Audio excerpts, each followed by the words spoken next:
Uma menina tímida que aos 6 anos foi diagnosticada com autismo. Desde então, sua vida, que poderia ser pautada no autismo, se transformou. Sua mãe, muito sábia, preferiu colocá-la em cursos para desenvolver a expressão através das artes. E por isso, desde muito nova, iniciou seu desenvolvimento artístico, através de peças teatrais, de dança e outras formas de artes. De quem será que nós estamos falando? Fica com a gente que esse é o mais novo episódio do Abraça Podcast.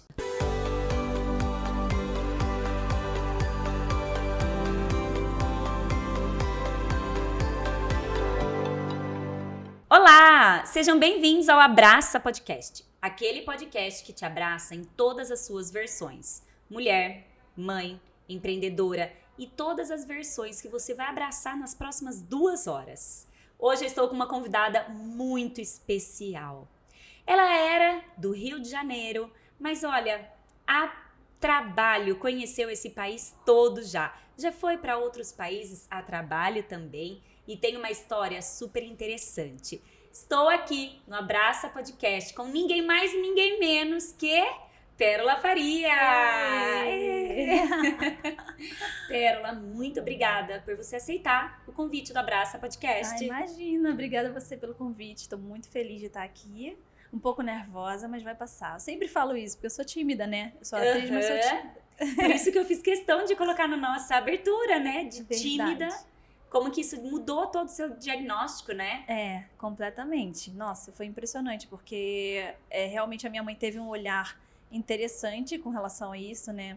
Ela, desde sempre, pensou, eu não vou colocar minha filha direto no psicólogo. Claro que o psicólogo é importante, não desmerecendo isso, né? Uhum. Mas, assim, ela recebeu também uma orientação do terapeuta dela, na época ela fazia terapia, e ele falou, olha, se eu fosse você, eu não deixava... Por enquanto, ainda não, já que foi, né, uma observação da escola, da psicóloga do colégio, né, da escolinha dela, e você me relata, né, o psicólogo falando, que ela no condomínio com os amigos é diferente da escolinha, talvez ela esteja, né, adotando esse comportamento na escola por outras razões, né, não esteja à vontade, não sei.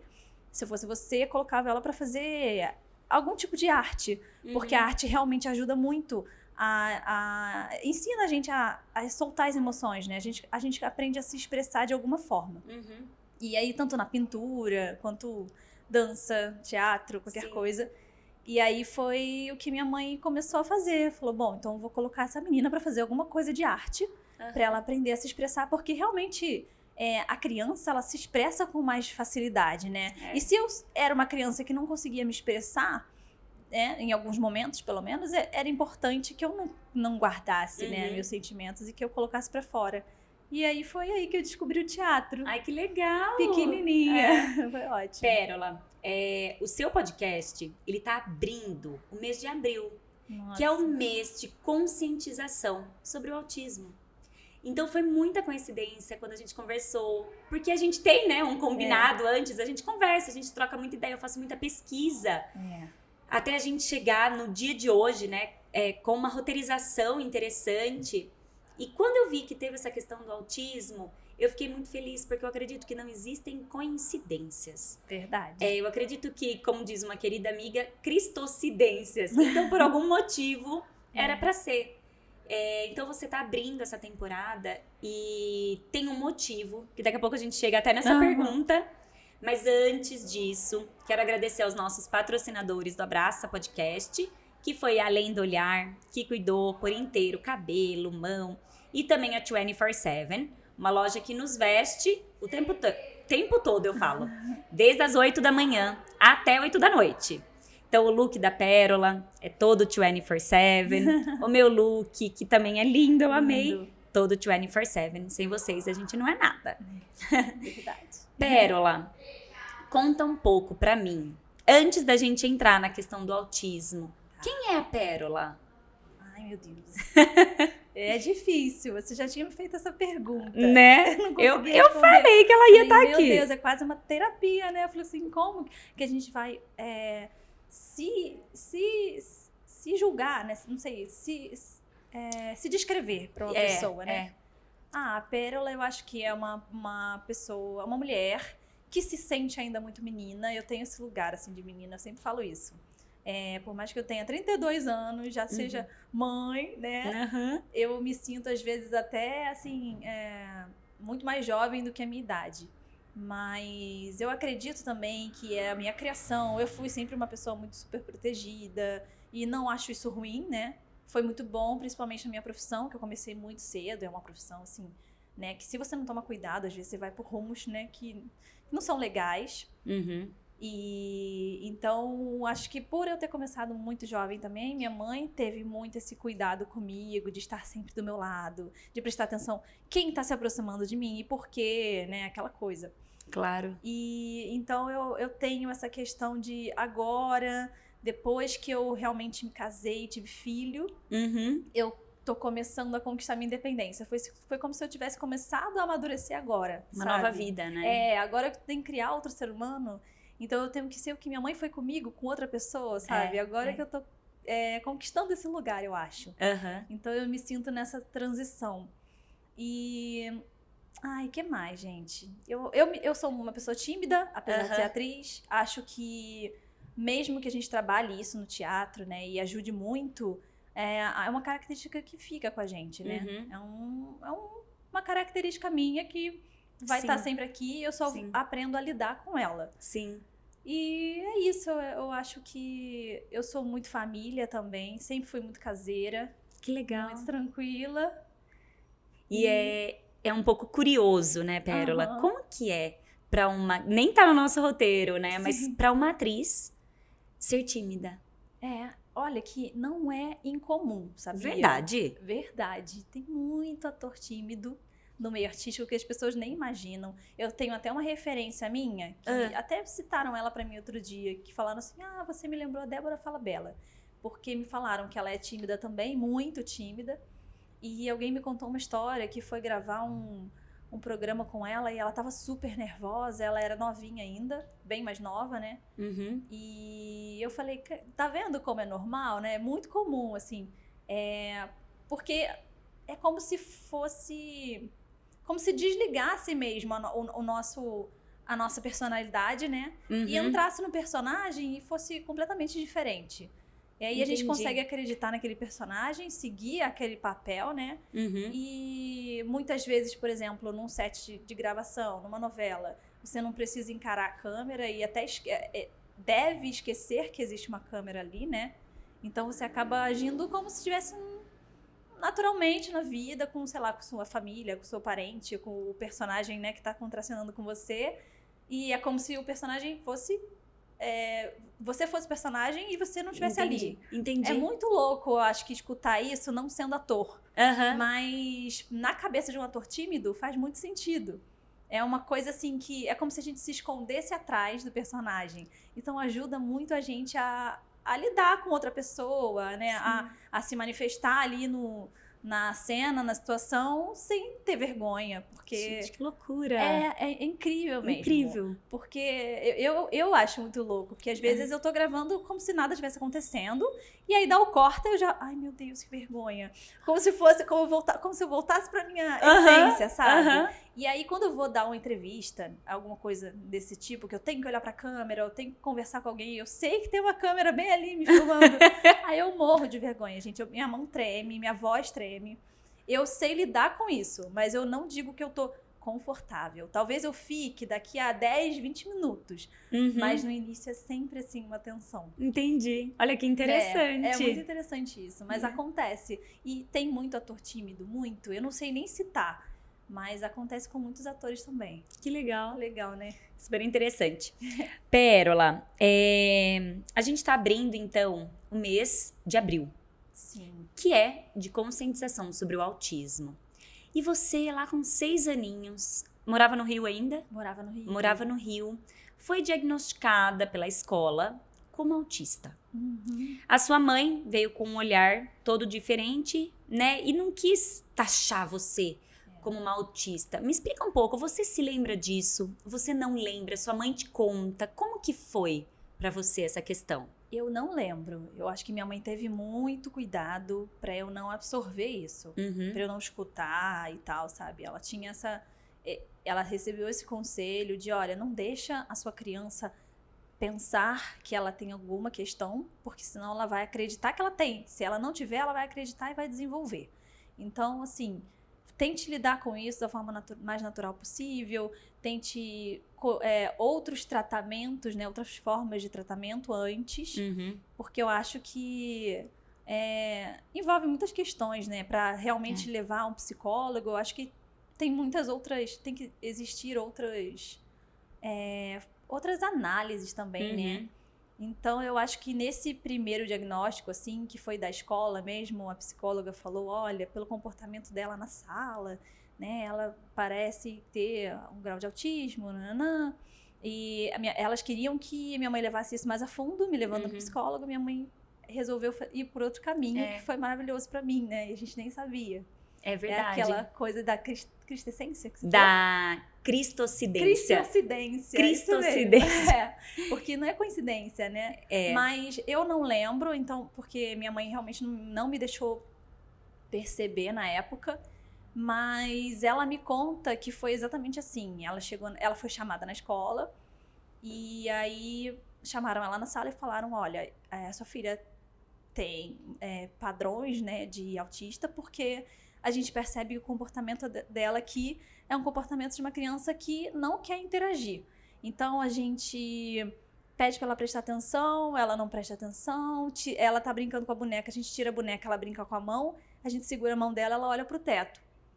E aí minha mãe falou, mas que estranho, porque no condomínio ela faz amizade, ela tem outros amigos, e aí falaram, de repente ela já tá entrosada ali, né, e não sei, às vezes tem essa questão também, a criança já tá à vontade de se dar melhor ali, né, num ambiente, mas aqui ela não consegue interagir com ninguém, não consegue se abrir pra ter essa interação com as crianças, nem com os professores, nem com ninguém, nem com as atividades. E aí minha mãe falou, bom, eu conheço minha filha e sei que ela não é assim o tempo inteiro.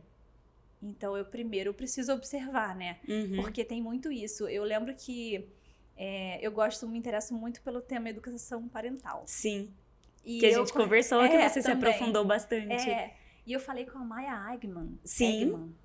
E ela falou comigo uma vez sobre isso, porque eu comentei essa questão do autismo e falei que a minha mãe não levou a sério a princípio. Não que não levou a sério. Ela levou a sério, mas ela quis... tinha um pé atrás. Ela falou, não, calma, deixa eu ver como que eu posso resolver isso sem tratar da forma... Convencional, talvez? Coração de mãe, gente. Agora exatamente. Você é mãe, você também entende, né? A gente conhece a nossa criança, né? A gente tá 24 horas com nossos filhos. Pelo menos, né, a maior parte do tempo. E aí, foi exatamente o que ela falou. Ela falou, nossa, legal que sua mãe soube reconhecer a criança que ela tem em casa. Porque a gente precisa, antes de qualquer pessoa, observar a nossa criança também, né? Porque as pessoas vão ter os julgamentos delas, mas a gente tem que saber observar. E aí foi isso que minha mãe fez. Ela observou... porque muitas vezes a gente vai ser criticada na maternidade e a gente tende a absorver, né? Porque acho que a mãe tem muito uma questão de culpa. Sim. Então, muitas vezes vão falar, olha, eu não acho que você devia fazer assim com seu filho. E a gente, ai, meu Deus, tô fazendo errado. Ao invés de pensar, não, como assim? Por que não devia fazer assim? O que eu tô fazendo, né? Aí eu acho que esse questionamento é muito legal, mas é uma coisa que a terapia ajuda muito também, né? Ajuda, com certeza. E acho que ela no momento que estava fazendo ali a terapia dela e tal, conseguiu conversar com o terapeuta e recebeu esse conselho, que foi ótimo. Foi ótimo. Porque poderia ter levado por outro caminho também. Exatamente. E daí, né, com esse primeiro passo da sua mãe, que foi entrar pro mundo das artes, pro mundo do teatro, você, na verdade, se desenvolveu nessa área. Sua vida foi só nessa área. Foi. Eu até brinco. Ai, desculpa te interromper. Não, imagina. É brincadeira. Mas assim, espero não ser cancelada. Mas eu brinco que a professora não quis dizer autista, ela quis dizer artista. E ela falou errado. Pode ser, né, mãe? Ô, mãe, acho que você ouviu errado.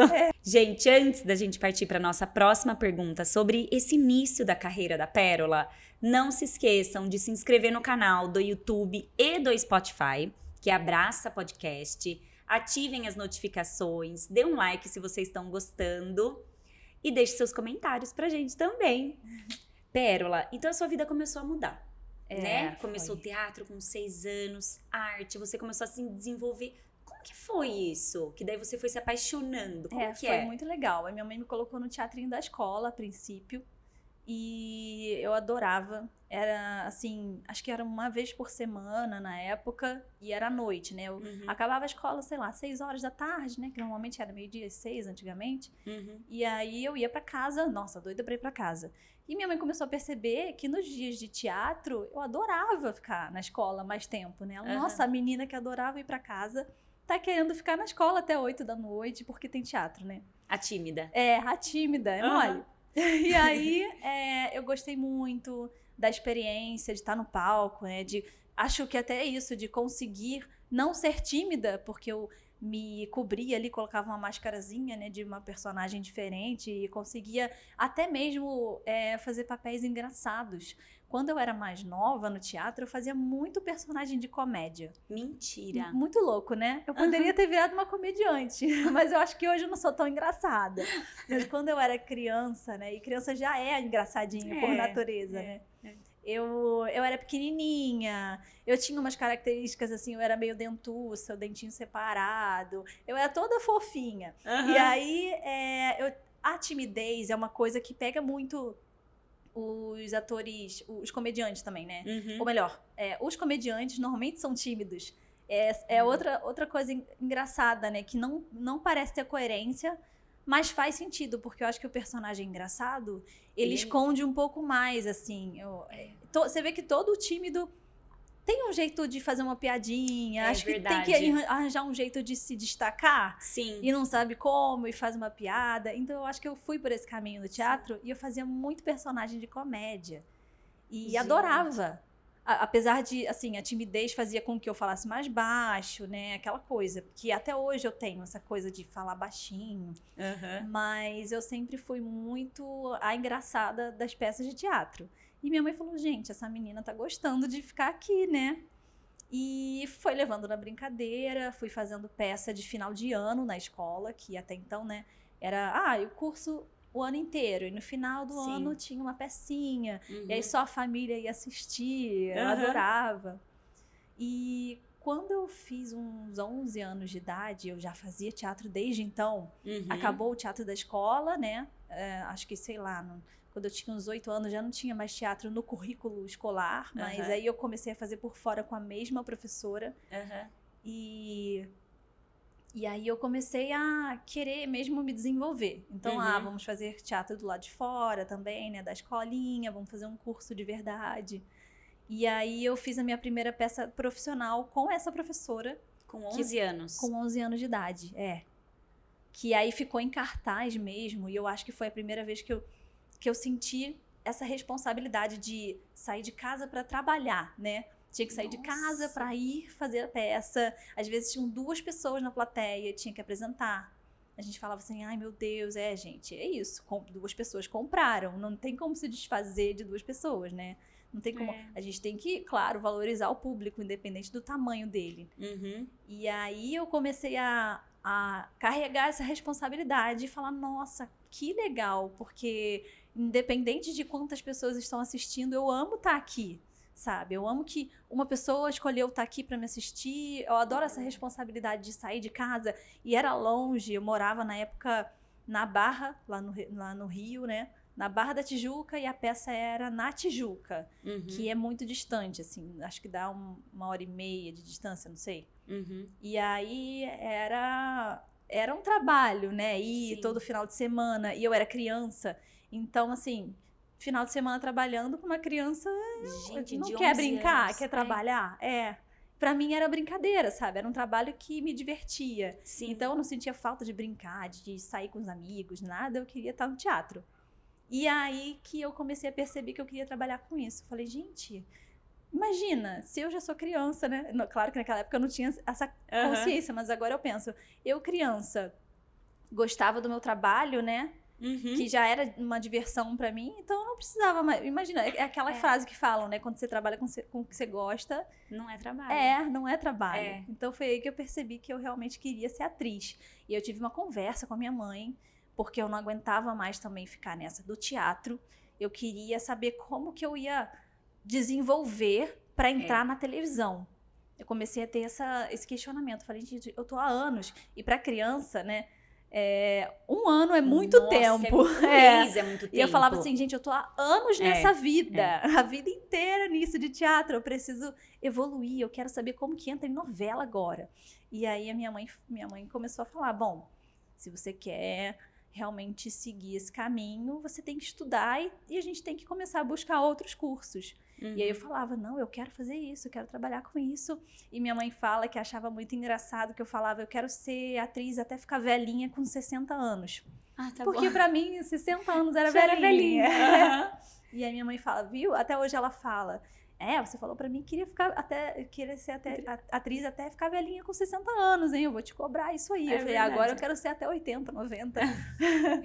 E Pérola, quais são os cursos que você fez, que um ator, que a pessoa faz pra se tornar mesmo? Como que é? Porque não é só dom, então. Não, eu acho que você descobre, assim, se você tem jeito pra isso, né? Se você realmente quer seguir essa profissão, com certeza teatro é o melhor caminho. Porque, assim, é um primeiro contato do ator, que eu acho que é o berço do ator mesmo, sabe?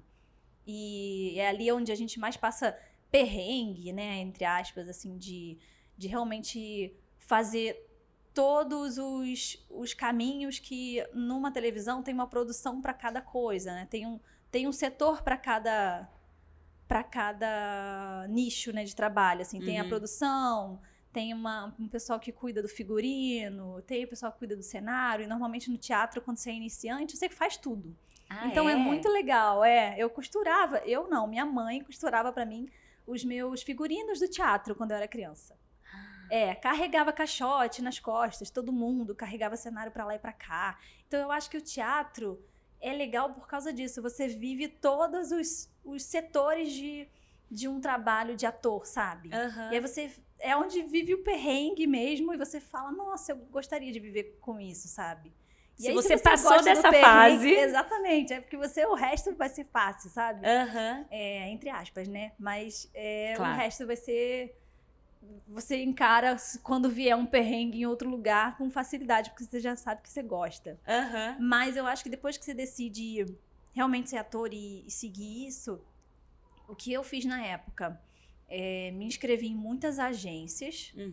Hoje em dia eu não sei como funciona isso, se tem que ser exclusivo de alguma ou não, mas na minha época podia inscrever criança em várias agências diferentes, e quanto mais melhor, porque aí uma chama para teste, a outra também chama, e aí se uma tá chamando pouco, a outra vai chamar. Então minha mãe acho que me colocou em umas 5 agências diferentes, não tinha essa de exclusividade. E também não pagava para se inscrever. Eu acho que, se eu não me engano, era até doação de cesta básica. Era muito legal. Gente, para se inscrever. Mudaram, né? Você fazia um book, né? Que o investimento era fazer um book, foto e tal. Mas isso você se inscrevia e a agência ia mandando teste. E eu acho que quando você pegava o trabalho, dava uma porcentagem pra agência, aquela coisa. Mas, além das agências, né? Porque não adianta você ser chamado e não tá pronto. Claro. E aí, a minha mãe também me colocava muito em cursos de final de semana. E era sempre final de semana, né? Quando não era peça, eu tava fazendo curso. A coitada não viveu a vida de adolescente. Não teve, né? Sua adolescência, sua infância. Foi no teatro? Foi no teatro e fazendo curso. Mas eu queria muito, sabe? Eu acho que tem isso também. Você tem que querer, tem que ver se você quer isso mesmo, porque... eu acho que quando eu quero, eu sou muito determinada, então eu foco no objetivo e vou. Sim. Então eu nem lembrava que era final de semana, que eu podia estar na praia com as minhas amigas. Aliás, teve um momento que eu me questionei sobre isso. Mas antes de chegar nisso, né, eu vou responder a pergunta, que eu tô me perdendo já. Dos cursos que você fez. Aí eu comecei a fazer cursos com vários diretores diferentes. Que minha mãe pensava assim, minha mãe sempre foi comigo junto, ela pegou essa missão comigo, ela não trabalhava, então isso virou o foco dela também, sabe? Muita gente, assim, tinha medo de não dar certo. Pessoas da minha família, medo de eu me frustrar. E a minha mãe falava, não, vai dar certo. Inclusive, tem que dar certo, porque ela não é... Eu nunca fui muito boa aluna, e minha mãe falava assim, ó, você tem que dar certo como atriz, porque para entrar numa faculdade de medicina já não dá mais. Mas aí eu fazia muito curso de final de semana com diretores diferentes. Porque a gente pensava assim, se os diretores conhecerem meu trabalho, né, eles vão lembrar de mim em algum momento, vão me chamar para teste também. E fora que eu tô pegando experiência, porque cada um vai me ensinar uma coisa diferente. Então, eu sempre fiz muito isso. Ao invés de ficar em um curso único, eu fiz vários cursos com várias pessoas. Muitos mesmo, assim, diretores, preparadores de elenco, preparadores de... produtores de elenco também. Fiz curso com tudo que é pessoa... Todo mundo, assim, do meio artístico, eu passei, assim, pra saber como é que era a metodologia. Até alguns que eu não me identificava muito com o estilo, a minha mãe falava, faz, pra você ver e pra você dizer que fez, pra você saber como é. Não dá pra julgar sem conhecer. Perfeito. Então eu fiz, nossa, José Celso Martinez, que é um super polêmico do teatro. Eu era novinha, e eu sempre era a mais novinha dos cursos. Eu fiz também um curso com uma preparadora muito polêmica, que é a Fátima Toledo, de cinema. Ela preparou o elenco de Tropa de Elite. Ela usa umas formas, né, uns exercícios de preparação muito intensos, que quem conhece, assim, de teatro fala, nossa, se assusta um pouco com ela. Verdade. Que exercício? Conta um pra gente. Deixa eu ver como é que ela faz. Ela tenta provocar a pessoa de um jeito que ela realmente... desperte naquela pessoa o pior dela, assim, por exemplo, ela faz muitos filmes fortes e eu sei de uma história, será que eu posso contar isso? Que ela preparou o Wagner Moura. E acho que eu posso contar, é uma história que todo mundo sabe. Então tá bom, então pode. E aí, na preparação do filme, ele precisava ser o capitão lá do filme, que eu esqueci o nome. E ele é um cara Capitão Nascimento. Isso. E ele é um cara muito doce. Falam que ele é muito, muito doce. E que era difícil despertar nele o Wagner agressivo. E querendo ou não, o ator, quando ele vai fazer um personagem mau, a gente empresta sentimentos nossos também. Não que eu tenha que ser má pra ser uma personagem má. Mas assim, todo mundo tem um lado bom e ruim. Então a gente tem que trazer referências nossas. Assim, se a gente nunca fez uma maldade, por exemplo, não sei, pra alguém e não lembra como é essa sensação, né? Ainda bem. Pelo menos a gente tem que se colocar no lugar ou descobrir aonde tá esse sentimento que a gente precisa despertar na cena. E aí eu sei de uma história que ela chegou pra ele e ela tentava provocar ele de várias maneiras, ele sentado, e ela falava várias coisas horríveis pra ele, a preparadora, pra ver algum momento que ele ia explodir, pra ele ter essa referência desse sentimento que ele precisava ter no filme. E ela não conseguia de jeito nenhum. Ela lembrou que ele tinha acabado de ser pai de uma menina. E aí ela chegou no ouvido dele e falou assim, e se esse cara, né, esse bandido aí do filme, tinha um personagem que era um bandidão, estuprasse, olha que coisa horrível, ou abusasse, né, da sua filha, não sei o quê. Nossa. Despertou. Ele levantou, virou uma fera, quase bateu nela, quebrou a sala. E aí ela falou... Calma, tá tudo certo, foi só um exercício pra despertar isso, não precisa ficar tenso, mas achei meu Capitão Nascimento. Então olha assim. Que coisa, e assim, é claro que esse é um extremo, né? Sim, claro. Porque ela é bem polêmica, ela é bem conhecida por isso, por trazer esses exercícios, assim, que fazem com que a pessoa realmente sinta aquilo, e aí ela use aquilo na cena. Entendi. Mas uma atuação não necessariamente precisa que você traga com muita verdade, né? Ainda mais em novela. Às vezes não é necessário. Só você ter uma referência. Todo mundo sabe como que é, por exemplo... sei lá, fica triste, né? Sim. Todo mundo tem todo mundo passou por uma tristeza na vida. Então, às vezes, o personagem tem uma cena que ele tá triste.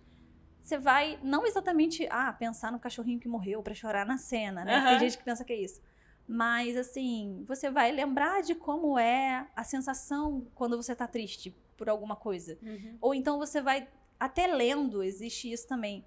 Lendo a história de um personagem, você tem essa empatia de sentir a mesma coisa. Nossa, se eu fosse esse personagem, ficaria triste por isso também. Eu fiz uma Nossa. personagem que não conseguia engravidar. E eu sempre quis muito ser mãe. Só de eu ler as frases que ela falava assim, nossa, porque eu tentei e não consegui, eu já chorava. Ah, E então era muito perfeito fácil. fazer com você. Era muito fácil pra mim. Uhum. Então, e a televisão, né, tende a escalar realmente. Ela coloca atores em caixinhas de perfis, assim. Tanto que existe Sim. sempre o galã, a mocinha, né, de Sim, novela. Então a gente tende a fazer personagens que são parecidos com a gente de alguma forma. Entendi. É, Olha que então, legal conhecer um pouquinho mais sim, desse mundo. É legal, é interessante, né? Gente, antes da próxima pergunta, que é uma curiosidade, a única vez que a Pérola sentiu que não queria estar no lugar de atriz, não se esqueçam de se inscrever no nosso canal, tanto do YouTube quanto do Spotify. Escolham a plataforma que vocês preferem. Também ativem os sininhos, deixe seu like e os comentários. Pérola, qual foi essa história, essa única vez que você sentiu vontade de não estar naquele momento como atriz, participando de uma peça? Nossa, então, realmente eu lembrei disso, porque a gente falou, né, sobre essa coisa de eu ser muito nova e já tá todo final de semana ali, né, e tal. E aí, um momento, realmente, eu senti essa necessidade de aproveitar minha adolescência, né? Sim. E foi quando eu já tinha os 14 anos, já tinha feito muito curso de final de semana, tava sendo chamada para teste, bastante por causa das agências. Só levava não. E aí eu comecei a ficar um pouco frustrada. Claro. E eu sei que eu tava bem no começo, né, da tentativa ali, porque tem gente que leva muitos e muitos anos também nessa jornada de tentar. E não vou dizer que hoje é fácil, porque até hoje, assim, vida de ator é isso. É como se você sempre estivesse começando, porque nunca existiu uma estabilidade. Claro, existem algumas pessoas que conquistaram aí uma estabilidade, e eu acho que antigamente tinha mais isso, né? Hoje em dia tem muito ator no mercado, então é mais difícil. Mas eu, jovenzinha, Sim. ali tentando, fazendo muito teste, só levava não, eu já tava me sentindo frustrada, porque mexe muito com a autoestima também, né? Claro. Ainda mais de uma criança. E aí, quando eu tinha uns 14 anos, a minha mãe sempre foi muito ligada em jornal, na época era jornal mesmo que se lia, né? E aí ela procurava sobre a próxima novela, quem ia dirigir, pra ver se tinha um curso com o diretor pra eu fazer. Minha mãe era muito estrategista, muito. Muito. Ela sempre ligada nisso. Foi impressionante, assim. E ela, nossa, me ajudou muito, muito, muito a conquistar o que eu tenho hoje, porque ela correu muito atrás, muito. Ela via coisas que eu não via, né? Essas coisas de jornal, de novela e tal, essas informações. E aí ela me apresentou um curso que ia ter em um final de semana também, normalmente era sábado e domingo, o dia inteiro. E aí era de uma diretora chamada Tereza Lampreia. E ela falou, filha, achei mais um curso aqui muito legal, uma diretora chamada Tereza Lampreia. Ela vai dirigir uma novela muito, muito legal, que é do Manuel Carlos, um autor maravilhoso. O diretor é o Jaime Monjardim, outro diretor maravilhoso. Nossa, é meu sonho que você faça a novela deles. Eu acho que tem tudo a ver com você, porque a personagem é uma bailarina que tem 15 anos. E você faz balé, eu fazia dança por causa do teatro, né? Tá. Pra questão de atriz e tal. Mas eu era muito ruim, eu não gostava de fazer balé, eu achava ruim. Entendi. E aí eu falei, ai mãe, eu não quero mais fazer teste, porque... Não quero mais fazer curso no final de semana, porque eu tô deixando de viver minha vida. Minhas amigas viajam, minhas amigas vão pra praia, e eu fico o dia inteiro fazendo curso, sabe? Já tô um pouco frustrada. E aí minha mãe falou, filha, por favor, faz só mais esse curso. E aí depois, se não der em nada, eu deixo você viver sua vida. Não te perturba mais com isso. Tá porque bom. não era o sonho da minha mãe. Falando assim, parece que era o sonho dela, né? Mas é porque ela via tanto que eu queria isso. E ela me acompanhou tanto nessa jornada eu que entendi. que ela entrou também como um sonho nosso, né? E aí eu já tava muito cansada. Só que ela falava, eu tenho certeza que se essa diretora conhecer você, você vai entrar na novela e vai ser esse personagem. E eu falava, ai mãe, não sei, tem muita gente no mundo, não vou ser eu. Aí minha mãe, não, é aquela coisa de mãe, né? A gente fala, nossa, pra mãe a gente é, né, a fada madrinha, né? Mas a Xuxa. Aí eu gente falava, é ai, mesmo. minha mãe acha que eu vou ser a personagem da novela, tá bom. Aí eu, tá bom, mãe, eu faço então esse curso. Depois, por favor, não quero mais fazer curso. Vamos parar um pouco. Ela, não, tudo bem. Tem todo o direito de parar, tá cansada. Também acho que você tem que viver sua adolescência, tem que curtir sua vida. Mas faz só esse curso que eu tenho quase certeza que vai ser você. Ela, ai, tá bom, tá bom. E aí eu fui no curso, né? Conheci a diretora. Eu, pra variar, era sempre a mais novinha. Claro. E aí ela, logo no primeiro dia, a diretora me deu um texto diferente. Ela falou assim, como você, né, é mais nova, tem outro perfil, não vou te colocar pra fazer cena com um cara mais velho. Vou chamar um menino da sua idade, você vai fazer um texto romancezinho, tipo Romeu e Julieta, que era o romance que ia ter na novela que ela ia dirigir. E aí eu fiz a cena. Aliás, cheguei em casa e mostrei pra minha mãe. Ela me deu um texto diferente das pessoas. Minha mãe já toda feliz. Nossa, eu sabia. É porque Tô sentindo. E eu assim, mãe, não é por isso. É porque eu sou novinha, eu sou a única criança lá. Tipo assim, tá vendo? Como eu não devia estar lá, eu tinha que estar brincando. Mas tudo bem. E aí minha mãe, não, com certeza é porque ela viu alguma coisa em você. Ela quer te ver nesse perfil. Eu falaria a mesma coisa, acho. Né? E aí eu assim, tá bom. Aquela coisa de adolescente, que revira os olhinhos, assim, tá bom, mãe. E aí eu fui, fiz a cena diferente. Acabou o curso, sempre tinha uma confraternização final, assim. Todo mundo se encontrava, ia pra um restaurante, pra um barzinho, né? E aí, no final, eu fui despedir da diretora, da Tereza. Tchau, Tereza. Ela pegou na minha mão e falou assim, olha, adorei te conhecer e a gente vai se ver em breve. Aí eu, tá bom. E aí fui embora. Minha mãe tava atrás de mim, porque minha mãe ficava sempre ali atrás, né? Tomando conta do que falavam pra mim, porque ela era um pouco, assim, preocupada com esse meio, né? Claro. E eu era muito novinha. E aí, quando eu virei pra ir embora, minha mãe, ela falou que você vai se ver, vocês vão se ver em breve. Olha, isso significa alguma coisa. Eu falei, mãe, não é assim. Ela tá falando isso porque, sei lá, ela quer vender mais um curso pra mim. E aí a minha mãe, não, filha, eu tenho certeza que ela gostou de você, você vai ser essa personagem. E aí, o curso foi, sei lá, no final do ano, em novembro. E em julho do ano seguinte, me chamaram para um teste, que foi a Tereza que indicou. Foi o teste que eu passei, que foi a primeira personagem que eu fiz. Que foi essa personagem que era bailarina. Não acredito. Da novela do Manuel Carlos. Não acredito. Foi impressionante. Que era a novela... Páginas da Vida. Páginas da Vida. Em 2006. É verdade. Foi. Gente. Era um romance tipo Romeu e Julieta. Sim. Com um menino que era o Rafael Almeida. E, nossa, foi incrível, porque na hora que me ligaram, eu já tinha esquecido que eu tinha feito o curso. 6 meses depois. A gente já tinha abandonado a expectativa. E aí ligou o produtor de elenco falando, olha... Normalmente falam que a agência tal indicou. Falou, olha, a Tereza Lampré, a diretora, indicou a Pérola, que conheceu no curso, né, pra fazer esse teste. E minha mãe assim, meu Deus, eu sabia. Que bonitinha. Foi assim, as duas muito felizes. Mas eu fiz o teste, a cena, e logo depois eu tive que fazer um teste de dança. Como bailarina, e a Ana Botafogo é que viu o teste. Meu Deus! Olha isso! E aí eu era muito ruim, eu sabia que eu era péssima bailarina, que eu ia fazer balé só porque eu queria ter uma expressão corporal, né, e tal. E fez comigo o teste mais 4 meninas. Eu era a mais menininha mesmo, as outras eram bem mais mulheres, assim. Eu sempre fui muito criancinha, pra minha idade, assim, eu achava, né? E uma dessas meninas foi a Sophie Charlotte, que é maravilhosa, uma super atriz, e ela era bailarina do Municipal de Niterói. Então ela era incrível. Eu falei, gente, vai ser a Sophie, já perdi o papel, com certeza, né? É assim, olha como quando é pra ser, né? Eu ainda lembro que, tirando a sapatilha, assim, desamarrando a sapatilha sentadinha no canto da sala, no fim do teste de dança, eu vi o produtor falando pra Ana Botafogo assim, e aí, quem? Aí ela falou, Sophie Charlotte. Eu escutei, fingi que nada estava acontecendo. E como eu já tinha criado toda uma expectativa de novo, quando eu fui chamada para o teste de cena, né? Eu saí chorando. Nossa, a Rafa chorava muito, chorava. Meu Deus. Como eu nunca tinha chorado antes, assim, fazendo um teste. Eu acho que se eu não tivesse passado ali, eu ia desistir de vez. Chorava muito. Minha mãe me levou no cinema no dia, assim, vamos pro cinema, vai, pra gente, né, pra deixar ela um pouquinho mais feliz, esquecer dessa história. E aí não é que eu passei, porque novela,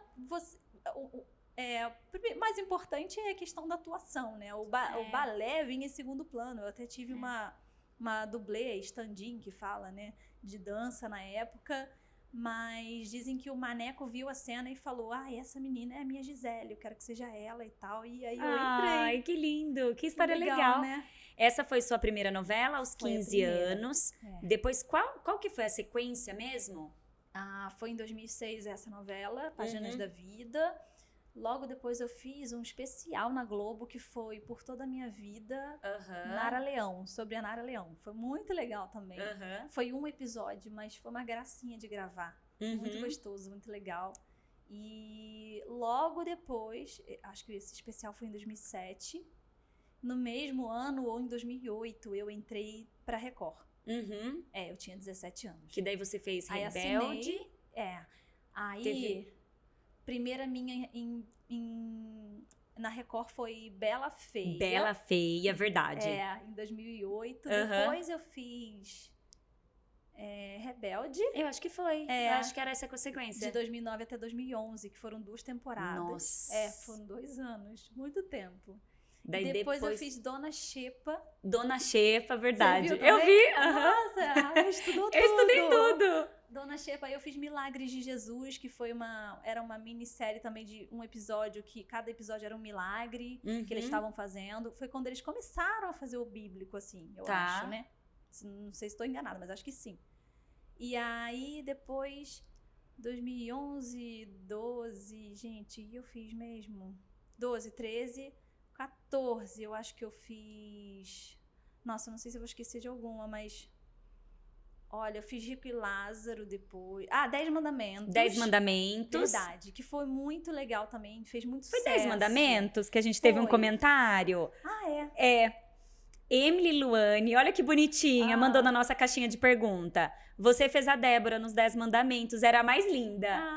Que fofa, um beijo. Que gostoso. Legal. Realmente, assim, muita gente fala muito dessa personagem de 10 Mandamentos, que fez muito sucesso. Realmente foi a primeira novela... da Record que teve efeito especial, o mar abriu, as pessoas adoraram. Lembra disso? Claro que eu lembro. Lembra que esse dia foi um marco. A Globo, foi um marco foi mesmo.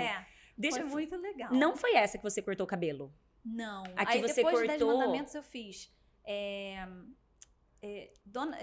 Rico e Lázaro, que foi outra bíblica também. Aí fiz Apocalipse, que eu pintei o cabelo de rosa. Sim, eu vi essa também.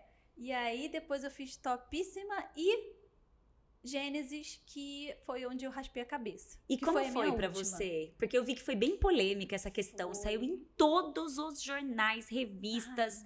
Pérola raspou o cabelo para personagem de novela. Como que foi isso pra você? Eu acho que raspar o cabelo já é polêmico pra mulher, né?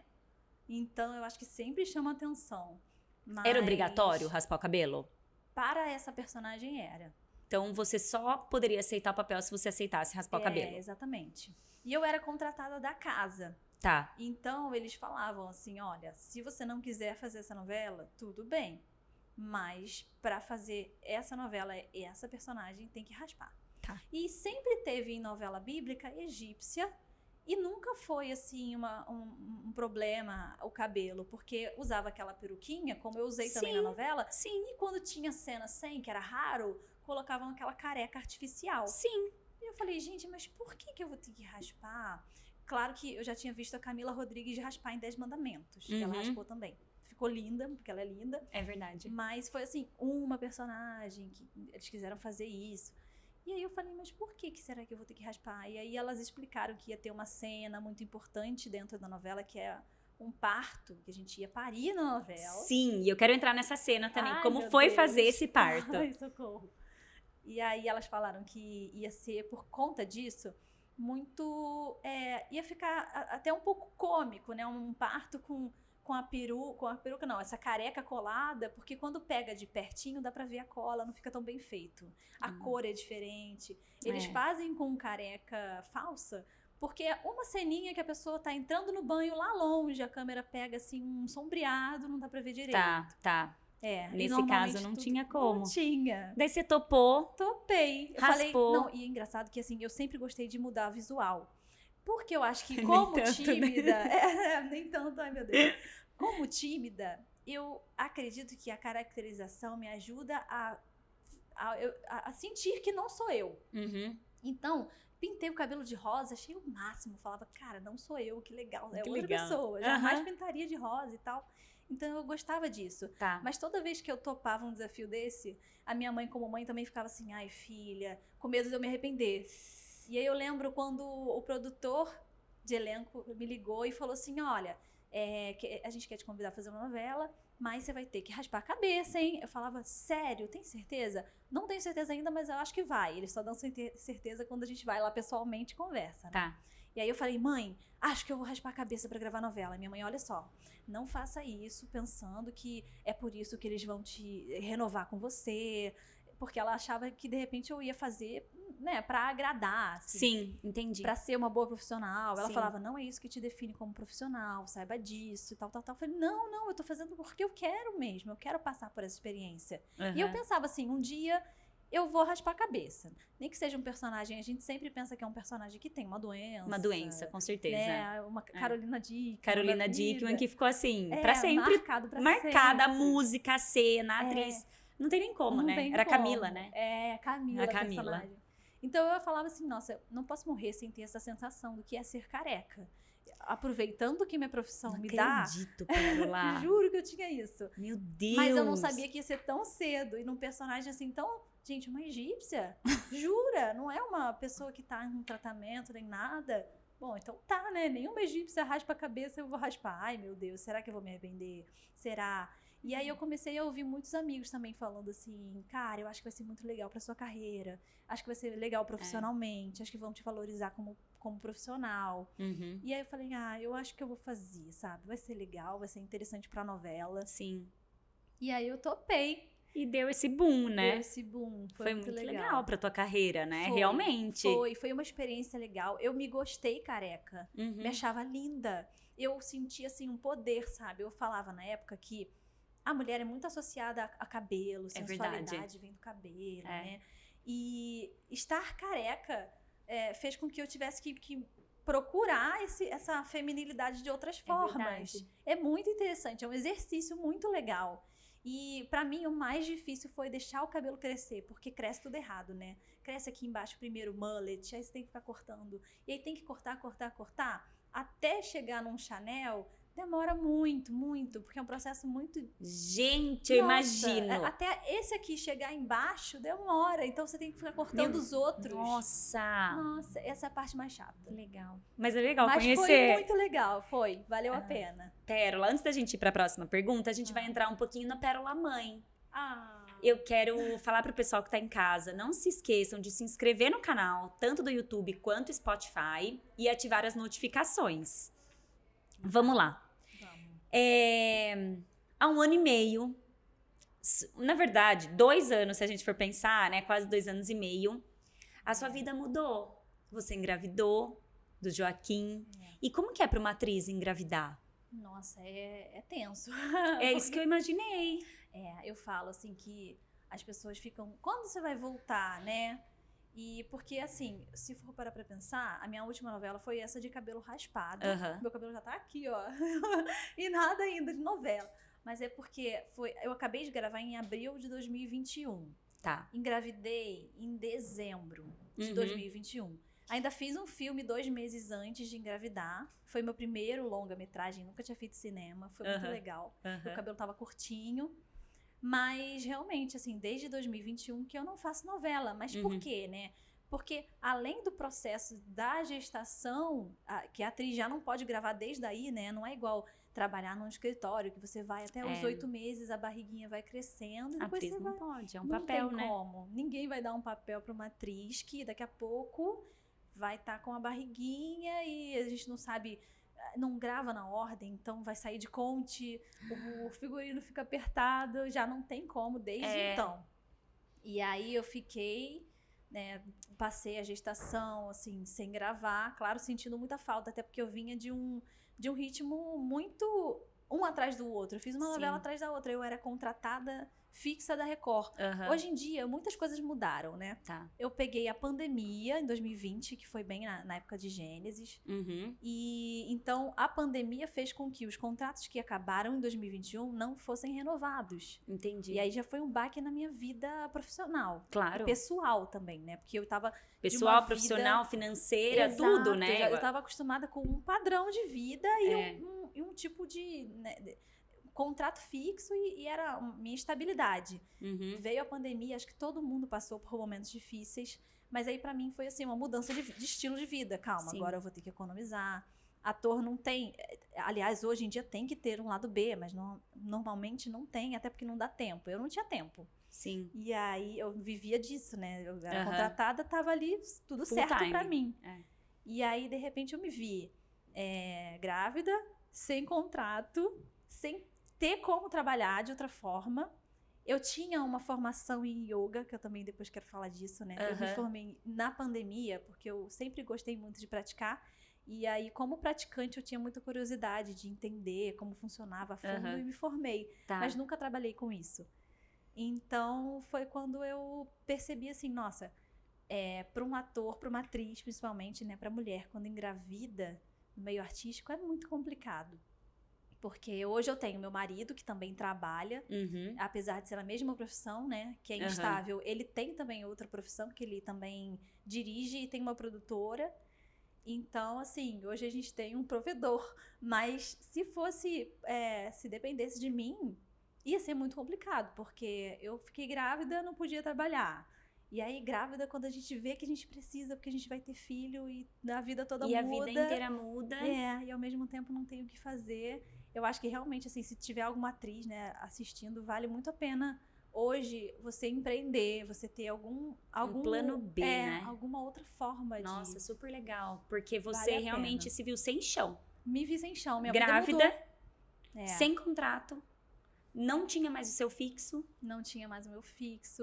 E Hoje não em dia podendo ninguém assumir tem. novos papéis. Você não tinha uma Exato. oportunidade de pegar um papel novo. Você estava grávida. Exatamente. As Olha pessoas que- perdem o contrato, Ai, gente, que vão procurar injusto. outra coisa. Eu não tinha Não como. sei se é injusta a palavra, mas que duro, né, com a mulher. É duro mesmo. E daí, até hoje, você não retornou. Então, o Joaquim, até hoje, né? Não é até hoje. É que o Joaquim tá com 1 ano e meio, Tá com bonitinho. 1 ano e meio. Mas, e você pensa em voltar? Você, como que é? Você Então. tá disponível pra te chamarem? Ou você não está? Como que funciona? Eu sempre quis esperar o Joaquim fazer pelo menos 1 aninho. Tá, Só que aqui a gente tem muita rede de apoio, né? Bastante. A família do meu marido é daqui. tá, Então a gente se sente muito seguro aqui em deixar o Joaquim ir trabalhar. tá. Só que tem uma coisa de morar em Piracicaba e trabalhar no Rio de Janeiro, que é essa questão do deslocamento. Uhum. Isso é uma coisa que dificulta, mas não tanto tendo rede de apoio. Sim, O sim. meu marido agora vai começar a gravar, já tá gravando, e ele tá indo pro Rio, voltando, viaja Entendi. e volta. Só que tem uma coisa que a gente entrou num acordo e a gente tem conversado muito, que é não é legal os dois terem que ir pro Rio. Porque senão ou o Joaquim vai e a gente vai acabar se mudando pro Rio de novo. Uhum. Ou o Joaquim vai ficar aqui, indo pro Rio ele vai perder a rotininha dele, ficando É. aqui sem a gente... Acho que ele vai ficar muito sozinho. Não sozinho, porque tem muita voz, mas assim, vai sentir muita falta, Claro. né? E foi uma Também opção morar em Foi uma Piracicaba. opção, por questão de segurança, rede de apoio, Sim. qualidade de vida também. Sua mãe não veio pra cá. Minha mãe não veio. Ela continua no Rio. Ela tá no Rio. Ai. Ela é minha base lá pra quando eu precisar trabalhar e for pra Tá. lá. Mas eu e Mário, a gente pensa muito assim, nossa, a gente tem muitos contatos, a Uhum. gente conhece. Eu sei que assim, depende muito de ter um trabalho rolando, de ter um perfil que eu me encaixe. Sim. Mas a gente tem contatos na Record que a gente consegue assim, mandar um e-mail, tô disponível, pode me chamar se tiver alguma coisa aí pra mim. E eles, tudo bem, a gente já trabalhou lá, já conhecem, Uhum. provavelmente vão, né, ter alguma Vai resposta. ter alguma coisa, é legal. Mas como ele tá trabalhando agora, eu penso, eu tenho que fazer alguma coisa em São Paulo, seria o ideal pra mim. É verdade. Então eu tenho alimentado cada vez mais a minha rede social que fala do yoga, porque Sim. eu criei uma pra isso É agora. verdade, você comentou mesmo. Porque eu também tenho vontade de poder, assim, se eu não quiser, não precisar ir para o Rio trabalhar. Sim. Ou então começar a ver meios de trabalhar como atriz em São Paulo, porque também existe. Eu só não tenho ainda portas abertas, porque não conheço, assim, não tenho muitos contatos aqui. Mas eu tenho muita vontade de bater nessas portas, né? E se abrir. Porque com certeza. Dizer que estou disponível. E também, ao mesmo tempo, paralelo a isso, eu tenho vontade, assim, de empreender dessa forma, porque eu quero muito poder, assim, eu quero, nesse momento da minha vida, estar mais perto do Joaquim. E eu posso, sabe? Muito legal. Eu acho que é importante a gente, todo ator ter essa visão também, de poder, de não depender dos produtores, de elenco, das emissoras, dos trabalhos, porque hoje em dia é muito difícil. O mercado tá crescendo até, mas também tá crescendo o número de atores e profissionais. Sim. Então é muito difícil. Imagino. Por mais que você já tenha uma carreira, é sempre muito disputado. Então eu tô aí, assim, nessa caminho. Fase. Meu plano para futuramente, assim, é conseguir ter essa profissão instrutora bem firme, estabilizada também. Sim. E é uma coisa nova pra mim. Então, ainda tô aprendendo como que eu vou lidar com isso. Sem a timidez, que me sabota um pouquinho. Mas é isso. Legal, assim, conhecer um pouco mais. Pérola, a gente conversou um pouco sobre a questão da maternidade. E você tocou num ponto, né? Que você estudou, você fez cursos de educação parental. Você, diferente de muitos pais, né, não só mães, pais, que fazem só o enxoval da criança, que vai lá comprar roupinha, você se preocupou, como eu digo, com o enxoval emocional do Joaquim, com o que você poderia dar para ele de ferramentas para a vida, né? E só um parênteses aqui, a gente vai ter dia 18 de maio, aqui em Piracicaba, eu e minha amiga Thaís, estamos organizando uma palestra com a psicopedagoga Isa Minatel. Que legal. Vai ser muito especial esse dia, vai ser uma manhã, então 18 de maio é um sábado. A gente vai começar com café da manhã até o meio-dia. Então tem a palestra com a Isa Minatel, tem a palestra com a Aline Patini sobre eu sou mãe também, mas eu não sou sua mãe. Então quem somos nós, né, após a maternidade? Ela é, assim, uma gênia do marketing, eu falo. Ela é incrível. Que legal. Então vai ser uma manhã muito, muito interessante, muito rica. Eu tenho certeza que você vai gostar. Quero que você vá com a gente. Eu quero muito. Eu tô nessa fase também de me descobrir como atriz, a atriz depois da maternidade. Exato. A pessoa, a pérola, depois e vai pra yoga, não vai? Eu imagino. Exato. Eu tô nesse caminho, assim, né? De o que eu vou fazer agora. Eu imagino. Ai, e daí, legal. vindo um pouco pra esse assunto, você comentou, né, que nas suas origens... Você resolveu estudar por conta um pouco das suas origens repressoras, raízes repressoras. Sim. Me conta um pouco sobre isso. Por que você quer buscar ser diferente pro Joaquim? Os meus pais sempre foram muito amorosos, mas eu reconheço, assim, que era uma geração que colocava de castigo mesmo, e brigava, né? E até, assim, umas palmadas eram super... Sim, normais. Tranquilas. Normal. Hoje em dia é até polêmico falar disso, né? Mas naquela época era super normal. Até quando você não sei lá, via uma criança na rua fazendo uma malcriação, é falta de palmada. É normal. Falta de uns, né? Então, assim, naturalmente eu sinto, assim, eu já tive animal de estimação, né? E eu vou ser sincera aqui, eu percebia, inclusive tendo um animal de estimação, tinha uma gatinha quando eu morava sozinha, fui morar sozinha e adotei uma gata. E eu percebia que eu tinha essa tendência de, não pode, não, de explodir quando ela derrubava um vaso e tal, sabe? E assim, ameaçar de, fazer umas coisas assim, uns movimentos, sabe? Que depois eu comecei a pensar e observar e falava, gente, por que eu tô falando assim com a gatinha? Isso eu ficava sozinha na minha casa, né? Depois, assim, muito arrependida de ter brigado, de ter feito sabe? Umas coisas assim. E eu falava, gente, por que eu tô tendo esse comportamento? Mesmo, né? Por que eu acho que ela vai entender e que ela vai parar de fazer porque eu fiz isso, né? E aí eu comecei a pensar, às vezes eu ligava pra minha mãe, aí chorava, eu falava, eu quase bati nela, eu ameacei bater nela, eu gritei com ela se escondeu de mim, ela teve medo de mim, porque é horrível ver uma pessoa com medo de você, né? Eu já vi até amigas, mães, que já choraram, desabafaram comigo, falando que gritaram com a filha e foi a pior coisa do mundo, foi ver aquela carinha assim, levando susto. Nossa, que aí depois começou a chorar e se sentiu a pior pessoa do mundo. É verdade. E realmente é muito ruim você colocar medo em alguém, né? E aí quando eu via a gatinha se assustando comigo e correndo, e depois eu falava, não, desculpa, era uma coisa até meio parecia bipolar, eu brigava e logo depois eu falava, não, desculpa, vem cá. Eu falava, gente, isso não é saudável, nem pra mim emocionalmente, nem pra gata, né? E assim, era um animalzinho de estimação e eu comecei a pensar, como que eu vou fazer quando eu tiver filho? Logo depois eu engravidei, por acaso, e eu fiquei, gente, eu preciso aprender a educar o meu emocional. Exatamente. Porque é aqui que mora a ferida, né? Que faz com que eu extravase dessa forma. É verdade. E foi porque alguém foi assim comigo, porque alguém foi assim com quem foi assim comigo. Legal. E aí é um caminho que a gente precisa...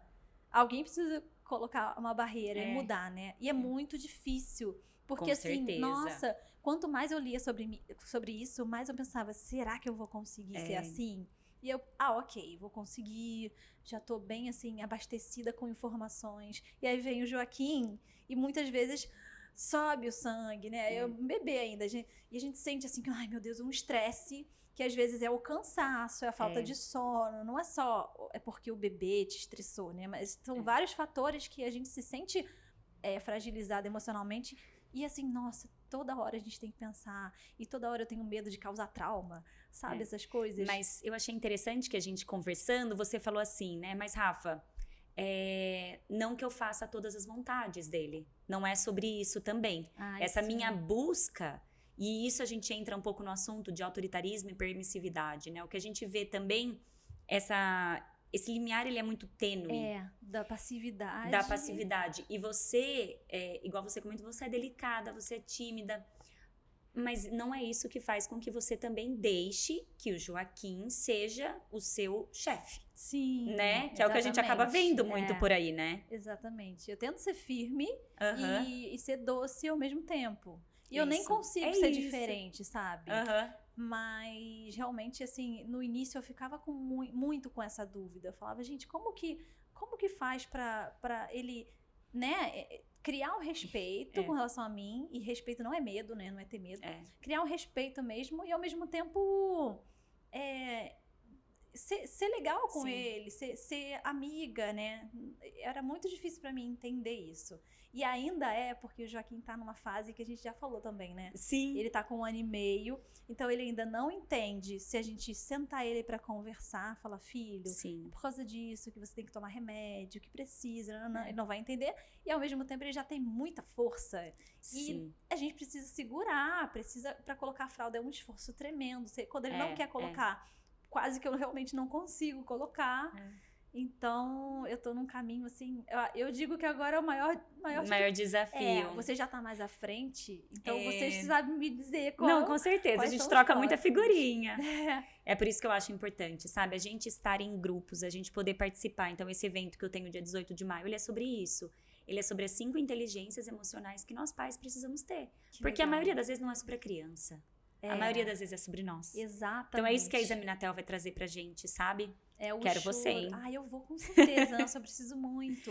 Que o delícia. choro da criança muitas vezes incomoda a gente, né? Incomoda ela a gente. Tá só se expressando. Exatamente. É impressionante. Delícia. Pérola, a gente tá chegando ao final do nosso episódio. Tá uma delícia conversar com você. Legal. Eu tô matando também todas as minhas curiosidades sobre o seu mundo, que é muito diferente, é muito interessante. É legal. E eu me senti muito honrada em ter você comigo no Abraça Podcast. Nossa, imagina. Eu que tô me sentindo abraçada. Ai, que delícia. Obrigada. E antes, eu tenho 2 perguntinhas que eu tava esquecendo. Tá.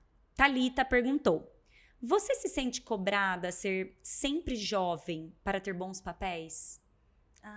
Não necessariamente para ter bons papéis, mas existem muitos papéis que são bons e às vezes o perfil é um pouco uma faixa etária mais alta, né? Não sei.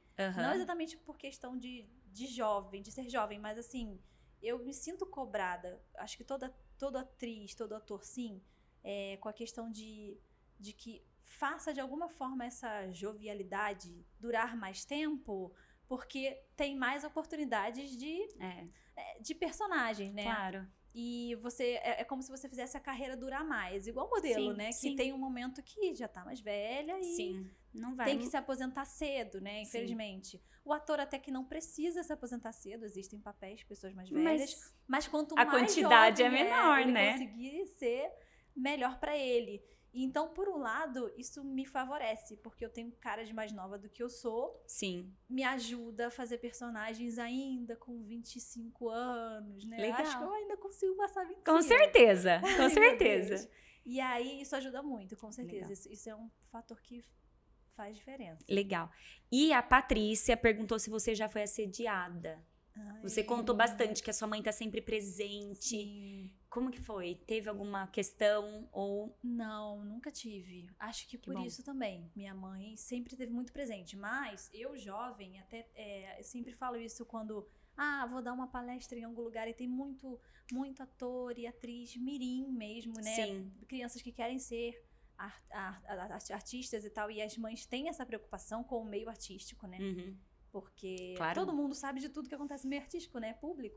É. Então, eu sempre falo que realmente é importante os pais estarem presentes. Porque eu também já vi e já tive colegas que os pais não eram presentes e foram por outro caminho, assim, por um caminho de Que legal. zoeira, de balada, de drogas e até mesmo de deslumbramento, porque às vezes você acha que você fez uma novela e você é uma pessoa diferente das outras e de repente você não faz mais nada e aí isso também leva a uma depressão, né?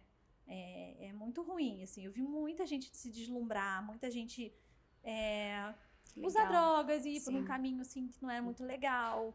Interessante. Porque assim, às vezes passa numa novela e é do interior e tem que mudar pro Rio. E muda sozinho, sabe? Com 16, 17 anos. Não então, tem cabeça, né? Ou você tem uma família muito assim, com diálogo aberto. E seus pais são seus melhores amigos. É o caso do meu marido. O Mário foi pro Rio com 17, mas ele sempre foi muito amigo dos pais, sempre foi muito responsável.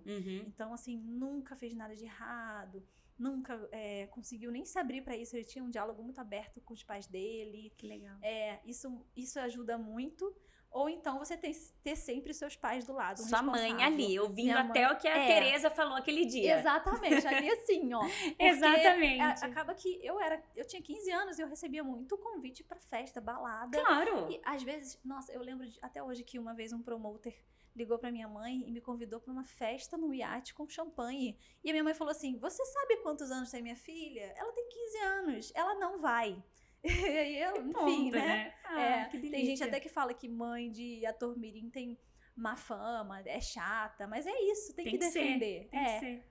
Tem que Pérola, defender. eu amei. Obrigada por estar com a gente no Abraça Podcast. Já quero mais, porque tem mais histórias aí pra gente contar, hein?